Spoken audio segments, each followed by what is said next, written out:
Friends, स्वागत है आपका हमारे यूट्यूब चैनल केमिस्ट्री क्लासेस में। आज हम आपको रसायन विज्ञान का लेक्चर 3 पढ़ाएंगे, जिसमें हमने पिछले लेक्चर में सांद्रता के अंतर्गत आने वाले कुछ टॉपिकों को कवर किया था। अब जो बचे हुए टॉपिक हैं उन्हें हम आज कवर करेंगे, जिससे कि सांद्रता वाला टॉपिक पूरा कंप्लीट हो जाएगा। अगर आपको केमिस्ट्री से रिलेटेड या फिर केमिस्ट्री के सारे सिलेबस को पढ़ना चाहते हैं तो हमारे चैनल को सब्सक्राइब ज़रूर करें। आइए देखते हैं अगले टॉपिक पर। टॉपिक क्या कहता है, तो पहला टॉपिक ये है ppm किसे कहते हैं या फिर पार्ट पर मिलियन क्या है।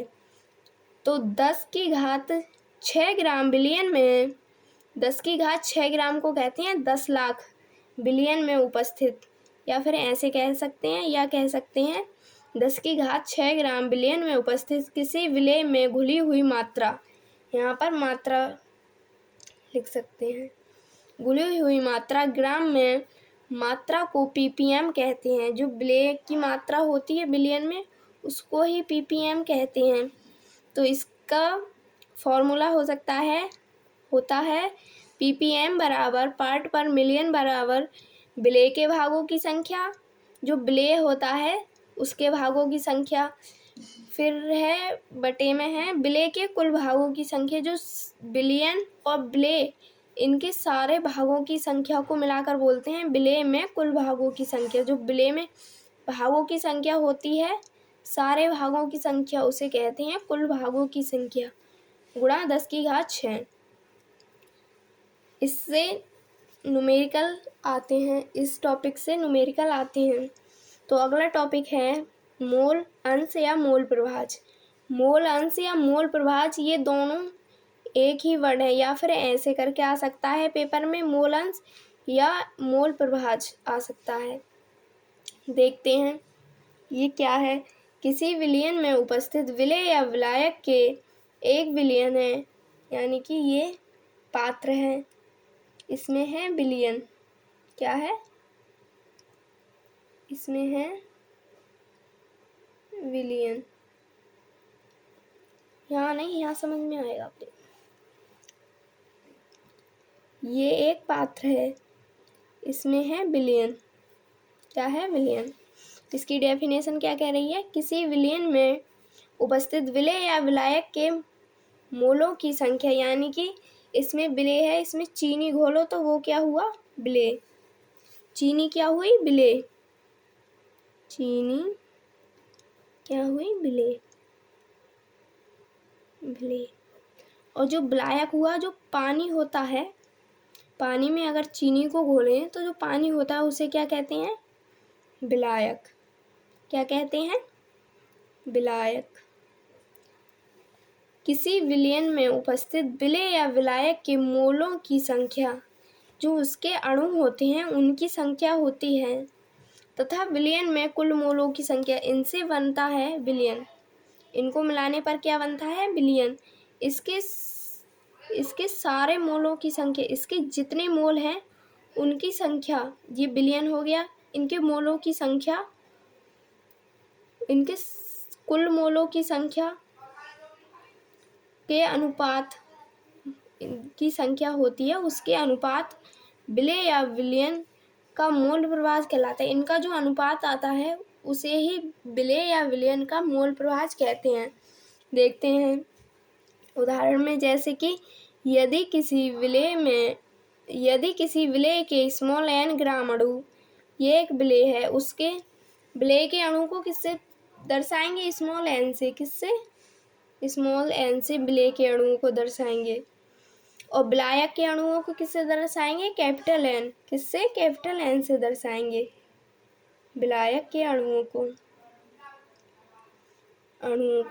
घोले जाते हैं तो विलयन में उपस्थित पूर्ण ग्राम मोलों की संख्या होती है। विलेय और विलायक के अणुओं को मिलाने पर जो विलयन में पूर्ण मोलों की संख्या होगी वो क्या होगी, small n plus capital N, मतलब विलेय प्लस विलायक। क्या होगा, विलेय प्लस विलायक। तो इसका फॉर्मूला है, आइए देखते हैं। विलेय का मोल प्रभाज, ये हो गया विलेय का मोल प्रभाज x1, इसे लिख लेते हैं x1 बराबर स्मॉल n बटे small n plus capital N, मतलब विलेय बटे विलेय प्लस विलायक। इसका दूसरा फॉर्मूला है विलायक का, ये विलेय का है, ये विलायक का है। इसका दूसरा फॉर्मूला को लिख देते हैं x2 से, जिसे कहते हैं विलायक बटे विलेय प्लस विलायक। इससे संबंधित न्यूमेरिकल भी आता है। आइए देखते हैं न्यूमेरिकल क्या कह रहा है। इसका न्यूमेरिकल है जल यूरिया का 1 विलियन भार अनुसार 6% है। जल जो है यूरिया का 1 विलियन भार अनुसार 6% है। बिलियन में यूरिया और जल का मोल प्रभाज ज्ञात कीजिए। इसमें किसका मोल प्रभाज पूछा है? यूरिया और जल का, जिसमें बिलियन का भार, सारा विलियन तो पूरा 100 ml ही होगा ना। सारा विलियन कितना होगा? 100 ml। तो इसमें बिलियन का भार दिया नहीं है, इसलिए हम मान लेते हैं 100 ml। कितना होगा बिलियन का भार? विलियन का भार कितना होगा? 100 ml। 100 ml, जिसमें यूरिया का भार कितना दिया है? ये है ना, जल यूरिया का 1 विलियन भार अनुसार 6% है। यूरिया का भार कितना है? 6%। यूरिया का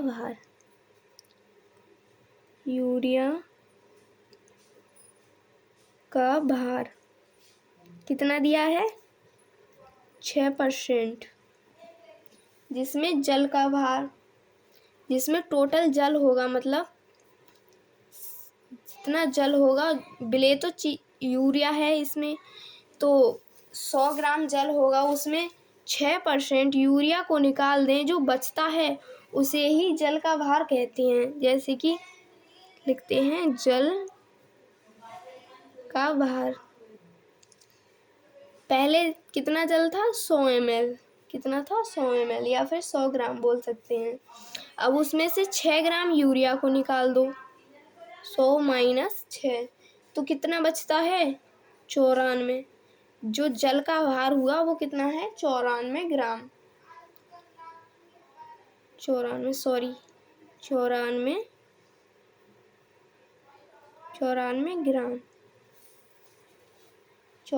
ग्राम। अब इसमें जल और यूरिया का मोल प्रभाव पूछा है, तो इसमें जल का अणुभार भी निकालना पड़ेगा।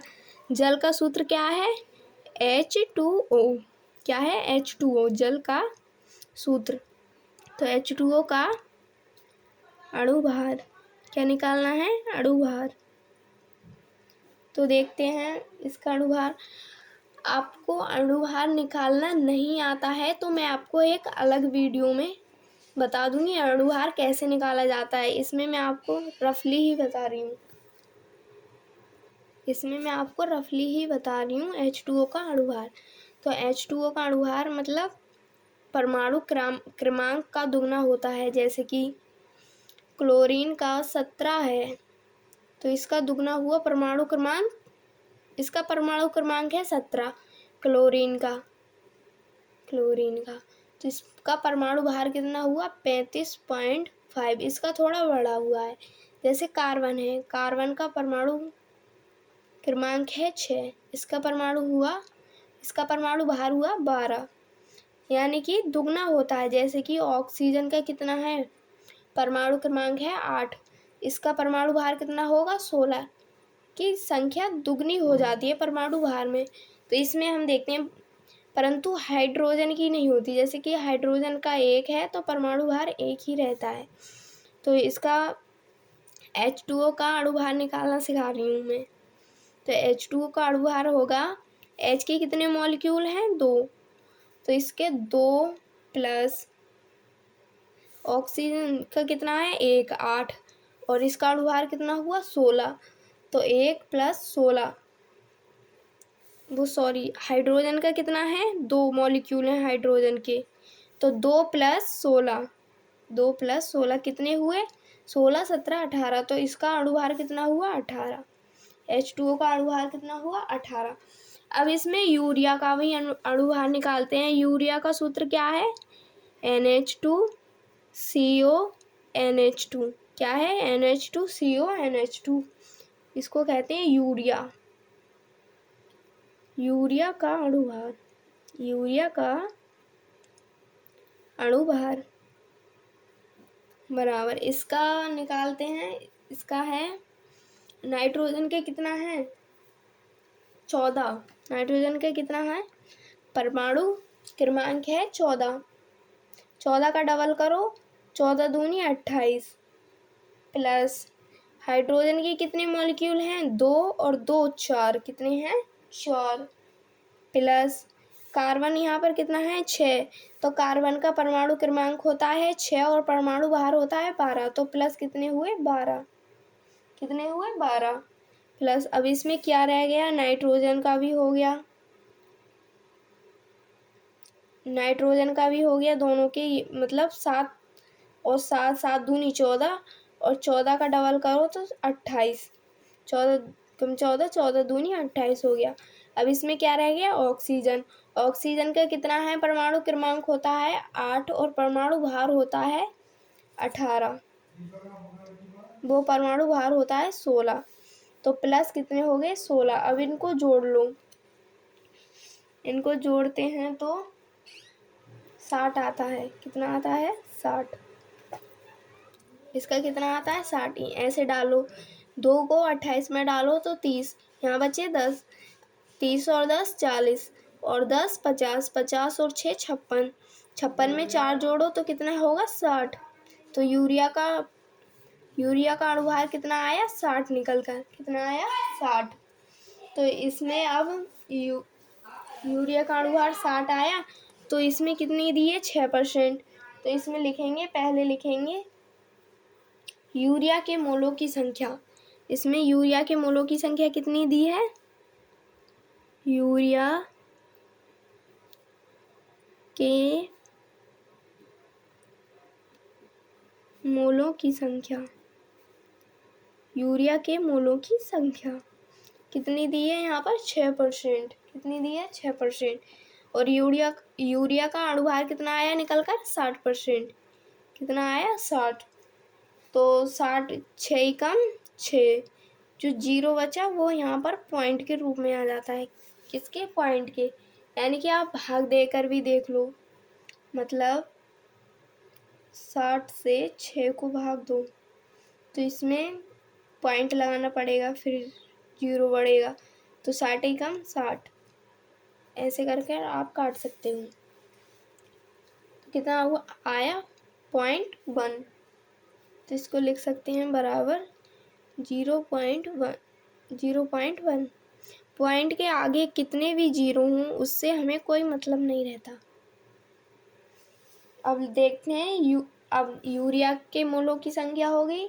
अब लिखते हैं H2O के मोलों की संख्या, मतलब पानी के मोलों की संख्या कितनी है।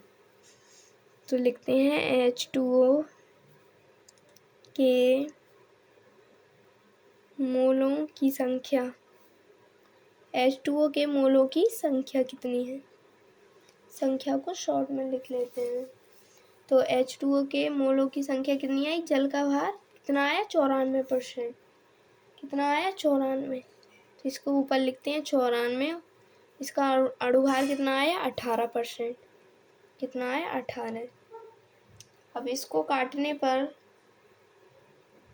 5.2 निकल कर आता है। कितना आता है? 5.2 5.2 निकल कर आता है।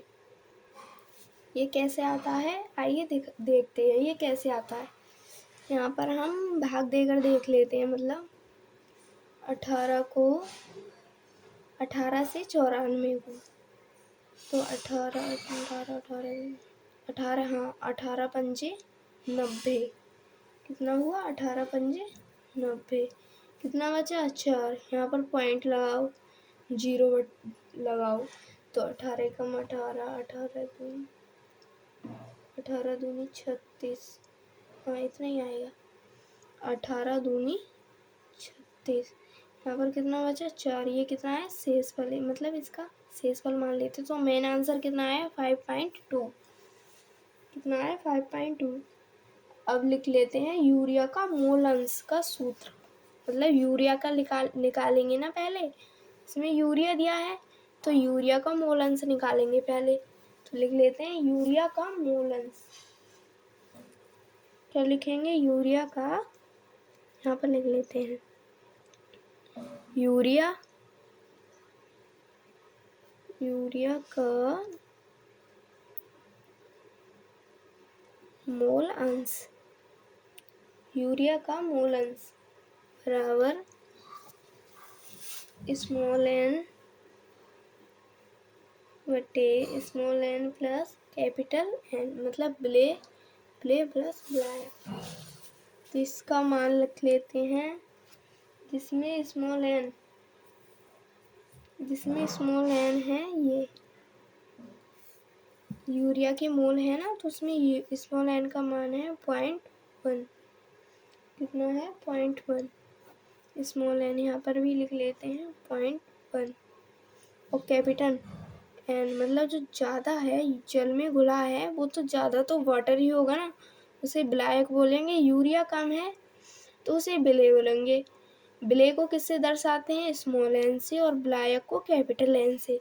तो ब्लैक का मान कितना है प्लस 0.1 प्लस 5.2।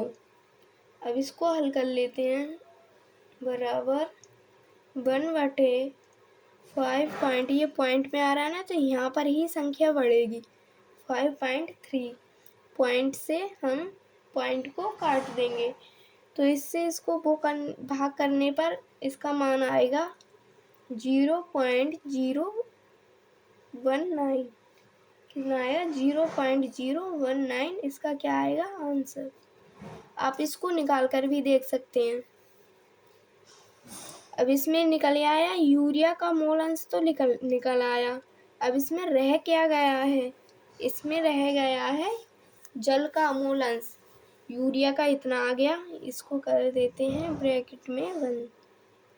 ये आ गया यूरिया का मोल अंश। अब इसमें रह गया है जल का मोल अंश। इसमें जल का मोल अंश रह गया है, इसको हम ऐसे कर लेते हैं। इसमें लिखते हैं जल का मोल अंश। क्या लिखेंगे जल का मोल अंश। जल का मोल अंश। तो जल का मोल अंश बराबर, जल ज़्यादा है तो उसे क्या कहेंगे विलायक। दिख रहा है ये देखो, जल ज़्यादा है तो उसे क्या कहेंगे विलायक। को किससे दर्शाते हैं कैपिटल एन से, बटे ब्ले प्लस कैपिटल एन। जिसमें ब्ले कितना था, जिसमें विलायक तो था 5.2 और जिसमें ब्ले था 0.1 प्लस 5.2। इसका भी मान सेम ही आएगा बराबर 5.2। इसमें विलायक था 5.2 था और स्मॉल एन का मान कितना था जल का, वो निकाल कर जो आया था उसका मान था। तो इसका आंसर होगा, यहाँ पॉइंट में है तो यहाँ पर 3 हो जाएगा 5.3। पॉइंट से पॉइंट कैंसिल हो जाएगा, इसको भाग देने पर 0.9 आएगा। थोड़ा डिफरेंस आया ना उससे। इसको भाग देकर देख लेते हैं। 53 से 52 को भाग दो। 53 से इसको देंगे 52 को, तो इसमें भाग जाएगी ना क्योंकि संख्या छोटी है। तो यहाँ पर एक 0 लगा लेते हैं और एक 52 लिख लेते हैं और एक 0 लिख लेते हैं। तो इसको भाग देंगे तो कितना आएगा, यहाँ पर देख लेते हैं। पॉइंट लगा लेते हैं, पॉइंट से ये 0 लगा लेते हैं। पॉइंट या 0 इन दोनों में से एक ही लगा लेते हैं। मतलब इससे भी 0 बढ़ता है और इससे भी 0 बढ़ता है। तो 53 निम्न कितने हुए, ये आप कैलकुलेशन करके देख लेना, मैंने कर लिए है। तो 53 निम्न होते हैं 447, कितने होते हैं 477, सॉरी 477 होते हैं। तो 520 में से 477 गए तो कितना बचा यहाँ पर, 0 ढाई लेते हैं, 10 हो गया, तो यहाँ पर 3 बचते हैं। यहाँ पर 1 रह गया, 1 इससे लेते हैं, 11 हो गए, 11 में से 7 गए तो कितने बचे, 4। यहाँ पर कितने रह गए, 4, 4 में से 4 गया तो 0। यहाँ पर 43 में 53 की भाग नहीं जाएगी, तो इसका आंसर कितना हुआ, 0.9। इसका आंसर कितना हुआ, 0.9। अब इसके अगले टॉपिक के बारे में चलते हैं। सांद्रता के अंतर्गत जितने टॉपिक आते हैं वो सारे टॉपिक कंप्लीट हो गए हैं। अब अगले टॉपिक की ओर चलते हैं, देखते हैं अगला टॉपिक क्या है। अगला टॉपिक है अर्धपारगम्य झिल्ली, जो कि पेपर के लिए महत्वपूर्ण है, जो पेपर में आ सकती है, जिससे कि आपके 1 या 2 नंबर पक्के हो सकते हैं। तो पहले देखते हैं अर्धपारगम्य झिल्ली क्या होती है। ये एक बिलियन है, ये एक पात्र है, ये एक पात्र है, इसमें भरा है जल, यानी कि कुछ भी मान सकते हैं आप। इसके अंदर एक झिल्ली मान लो, ये झिल्ली है, इसमें है विलेय, क्या है, विलेय।